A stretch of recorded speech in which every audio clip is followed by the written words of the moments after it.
Contingency Contract. It's back and as painful as always. Here are my tags, the idea being to raise the damage of enemies and giving my operators the durability of a wet noodle, as I planned on taking advantage of the Grassy Reeds feature giving the camouflage effect to my operators. You don't need to worry about damage if you aren't targeted by any. At least if you take care of the rovers that reveal the camouflage. Usually with difficult content in this game, my first instinct is to almost always throw my casters at the problem, and as you can see, I've brought 5 of them. You may have also noticed that I'm using a full squad of 12 because I've opted for the deployment limit tags. Tried it with a limit of 5, but I have a bit of a skill issue, so I only opted for 7. Side note, if there is an operator you should bring for this CC, especially if you're following a guide or something, it's Innis. Anyways, onto the map. We're starting it off with the Flagpipe combo. Myrtle is placed down with a very quick skill activation because of Bagpipe's talent, increasing all Vanguard's initial SP. Following that up with Texas for more DP and Aya Fiala to take care of the 2 lanes there. If there are any enemies that look like too much for Aya to handle, that's what my fast redeploys are for. I finally get a chance to crack out Innis for a video and it ends up being a skill 1 use. Maybe one day skill 3. One day.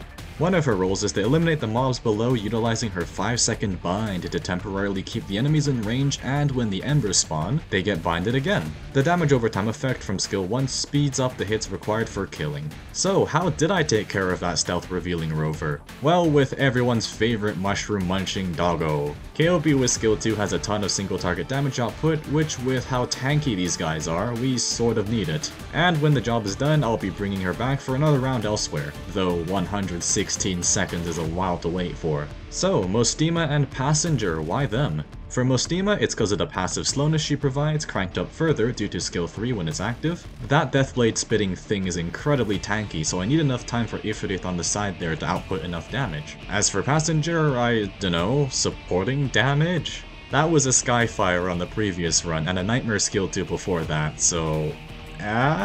But with the 3 combined, it is just enough damage before the drone leaves Innis's range and turns invisible again, because of the specific tag that grants that. The second rover is what caused most of my grief. I needed to get rid of it before my casters got targeted by the enemy casters or one-shot by the flying blades of death. The strategy was to buy as much time as I could to take down the rover, because if Passenger or Mostima go down, the entire run dies because we can't output enough damage for the second drone. So, here's the plan. Step 1. Strategically place down any available melee operator to bait the saw blades so they don't target my casters too early. Step 2. Drop down Horn to take care of the casters as they spawn, then realize I had brought the wrong skill.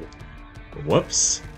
Step 3. Bring KOB back to help with my lack of damage. Step 4. Activate anything I can to DPS the rover down. Step 5. Succeed with only 1 caster hit to Mostima. And the rest of the run is just cleaning up the remaining enemies and slowly chipping down the last one. Anyways, that's my run. It can definitely be cleaned up a bit, but got the 620. Good luck to the rest of you attempting your own runs.